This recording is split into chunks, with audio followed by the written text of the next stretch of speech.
থেকে ইম্পর্টেন্ট জিনিস এই যে ছোট ছোট অ্যাক্টিভিটি যেগুলো আমরা করাই এগুলো কিন্তু খুব গুরুত্বপূর্ণ। এর ফল হয়তো আপনারা এখন বুঝতে পারছেন না, কিন্তু আগামী দিনে আপনারা বুঝতে পারবেন যে আমি মাইক্রোফোনের কথা বলেছিলাম, ঠিক আছে। এবং এই ছোট ছোট জিনিসই কিন্তু বা ধীরে ধীরে কিন্তু আপনার ভিত্তিটা ভাঙবে। এবং যদি আপনি লজ্জা বা ভয় পান, আমি বারবার করে একটা জিনিস প্রত্যেককে বলি যে আপনারা নিজেদেরকে দেখানোর জন্য বা শো অফ করার জন্য যে প্রস্তুতিগুলো নিচ্ছে সেগুলো আপনারা বাড়ি থেকে প্রিপারেশন করেন না।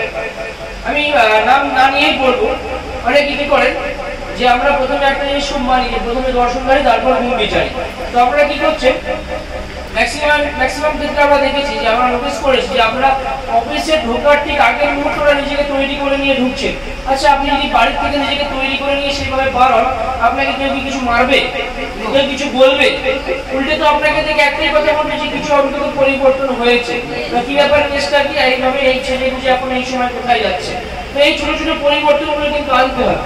লজ্জা ঘৃণা ভয় যদি আপনার ভিতরে 81% কাজ করে তাহলে কিন্তু আপনি সাকসেস পাবেন না, আপনি পিছিয়ে যাবেন। আমি বারবার করে বলছি, আমরা বাড়ি থেকে বড় হই, সুস্থতা বাড়ি থেকে বড় হই, আমরা যারা আমরা অফিসিয়াল যেভাবে থাকি আমরা বাড়িতেও সেভাবে মেনটেন করার চেষ্টা করি যে বাইরে যখন বার হই।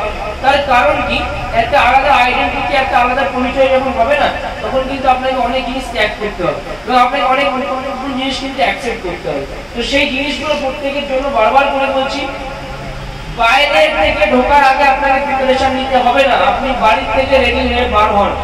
কি বললাম বুঝে গেল? এখানে আপনাকে, আপনি যদি ভাবেন যে আপনার লজ্জা লাগছে, লাগুক লজ্জা, লজ্জা লাগলেও কোনো ব্যাপার না। এখন দিন লজ্জা লাগবে, দ্বিতীয় দিন লজ্জা লাগবে, তৃতীয় দিনের দিন লজ্জা লাগবে না।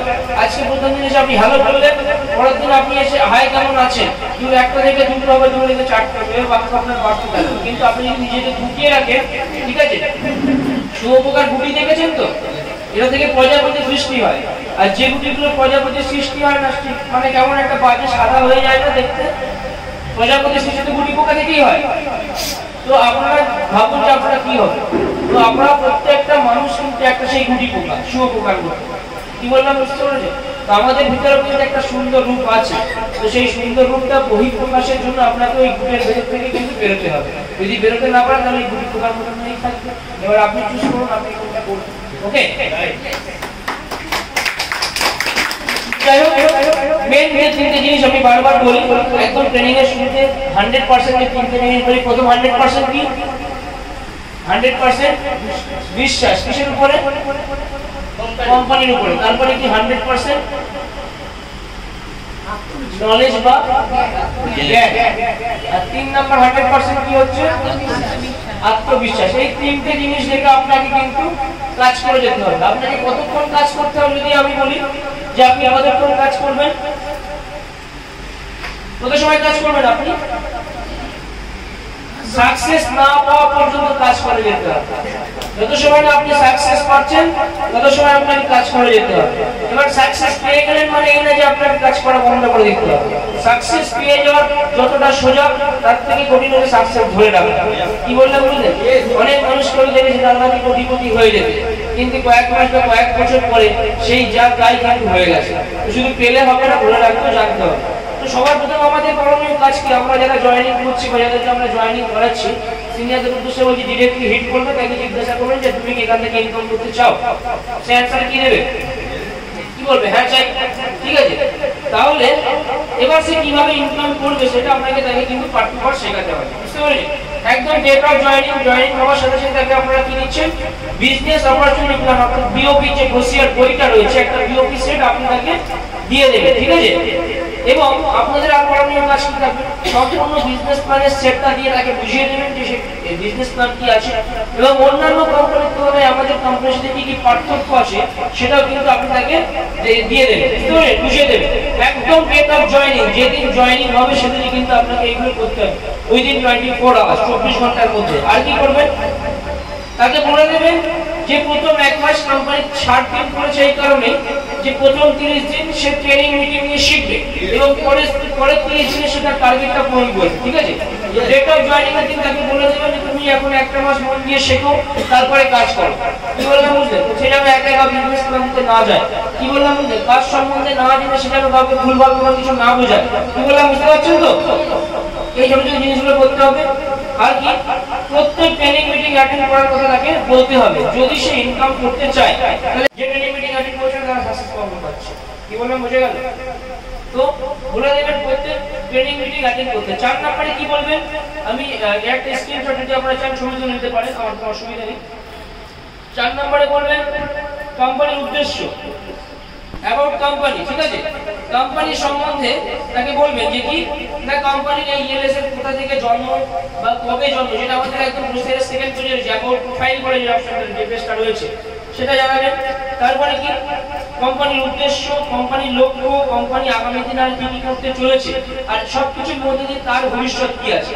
আপনারা যখন আপনাদের একটা ভবিষ্যৎ নিশ্চয়তার পিছনে কাজ করে যাচ্ছেন, তেমন আপনাকেও কিন্তু তার একটা ভবিষ্যৎ করে দিতে হবে। কি বললাম বুঝতে পারছেন? তাহলে 5 নম্বরে আপনারা 4 নম্বরে কি করবেন, কোম্পানির বায়োডাটা বলে দিলেন, কোম্পানির সম্বন্ধে একদম 100% এই যে জিনিসটা বললাম 100% জ্ঞান, এটা একটা কি অ্যাবাউট কোম্পানি। এই যে কোম্পানির সম্বন্ধে 100% নলেজ তার মধ্যে আপনি ইনপুট করে দিলেন এবং তাকে একটা তার ভবিষ্যৎ আপনি তাকে সেট করে দিলেন যে তোমার ফিউচার এই আছে। বুঝা গেল? এবার এর সাথে সাথে কি কিভাবে সে তার টিমটাকে ইনক্রিজ করবে, ঠিক আছে? পার্ট টু পার্ট এগুলো আপনি করে দেবেন। লিস্ট বিল্ডিং থেকে শুরু করে চেনা জানা নাম যেগুলো আমরা বলি যে তুমি কাকে কাকে বিজনেসে আনতে চাও, সবার প্রথম শুরু করবেন ফ্যামিলিকে দিয়ে। আমরা সবাই আমাদের পরিবারের মেম্বারদের খুব ভালোবাসি, আমাদের সবার কাছে আমাদের পরিবার আগে। কি বললাম বুঝতে পারছেন? এখানে অনেকে কি করছেন, যেমন একটা যেমন রাজেন ব্রদার, ওনার পরিবারের ওনার মিসেস আছে, ওনার সাথে আজকে আরো অনেকে এসছে, ওনার রিলেটিভ এসছে। এখানে আপনারা স্বামী স্ত্রী হাজব্যান্ড ওয়াইফ কাজ করছেন, বিশ্বনাথ দা ম্যাডাম এরা কাজ করছেন, আপনার শুনলাম আপনার মা আছে, আপনার বাবা আছে। তো এনারা কি করছেন, আগে ফ্যামিলিটাকে সিকিউর করে নিচ্ছে।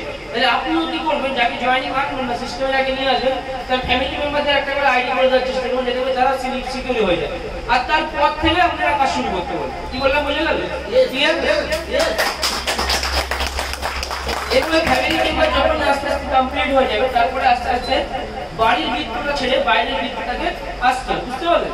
এভাবে মিনিমাম ডেইলি কমপক্ষে 2 জন ব্যক্তিকে আপনাকে যেতে হবে, মানে 2 জন ব্যক্তিকে পার ডে বলবেন যে হ্যাঁ কি বললাম বুঝতে পারছেন? এভাবে আপনি ডেইলি বেশি না তাদের বলবেন যে ডেইলি তাকে 5 জনের কাছে যেতে বা 2 জনকে সিস্টেম সম্বন্ধে জানাতে, পার ডে ছোট ছোট করে কাজ করে কিছু বলার দরকার নেই। ইএলএস শব্দটা 2 জনের কাছে দিয়ে দিন, এর বাইরে আর কিছু করার লাগবে না। কি বললাম বুঝতে পেরেছেন? আর ডেইলি যদি পারে সাথে তুমি বিওপি দেবে, ঠিক আছে? আর আরেকটা জিনিস যেটা আমি আপনাদের প্রত্যেককে বলবো, যে আমি এখানে নিজের হাতে সব নোট করেছি, কারণ এগুলো আমার নিজের অভিজ্ঞতা থেকে নোট ডাউন করা, যে কখনো কাউকে নিজের প্রয়োজন দেখাতে যাবে না। বারবার করে বলছি, এখানে আপনি যাকে সিস্টেমে আনছেন অবশ্যই সিস্টেমে না হলে আপনি তো আপনার মাইন্ডে চালু করতে পারবেন না। কিন্তু যদি কখনো এই জিনিসটা সে বুঝতে পারে তাহলে সে কিন্তু সিস্টেমে আসবে। আর একটা জিনিস সবথেকে বড় কথা, মাইন্ড সেটআপ রাখবেন একটাই, মনে প্রাণে আপনাকে একটা জিনিস ভাবতে হবে যে আপনি একটা মানুষকে কিন্তু উপকার করতে যাচ্ছেন। আপনি যদি জয়েনিং এর চিন্তা করে বাড়ি থেকে বার হন তাহলে সে কিন্তু কোনোদিন সিস্টেমে আসবে না। তো মার্কেটিং এর প্রথম স্টেপ হচ্ছে বা প্রথম স্টেজ হচ্ছে রিলেশনশিপ, একটা ভালো সম্পর্ক স্থাপন। তো আপনাকে একটা ভালো সম্পর্ক আগে তৈরি করতে হবে। যদি আপনি একটা ভালো সম্পর্ক বিল্ড আপ করতে পারেন তবেই আপনার সাথে কিন্তু বিজনেসে আসবে। বুঝতে পারলাম? তো যাই হোক, আজকে আর বেশি কিছু বলবো না, আরো অনেক কিছু বলার আছে, সেগুলো নেক্সট ট্রেনিং এ আমরা আলোচনা করব। আজকের মতো এই পর্যন্তই।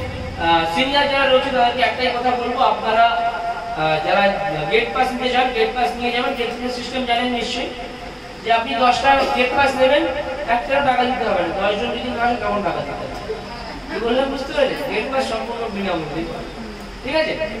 আজকের মতো এই পর্যন্ত এখানে সমাপ্ত করছি। আপনাদের সবাইকে অনেক ধন্যবাদ। সবাই ভালো থাকবেন, সুস্থ থাকবেন। Thank you.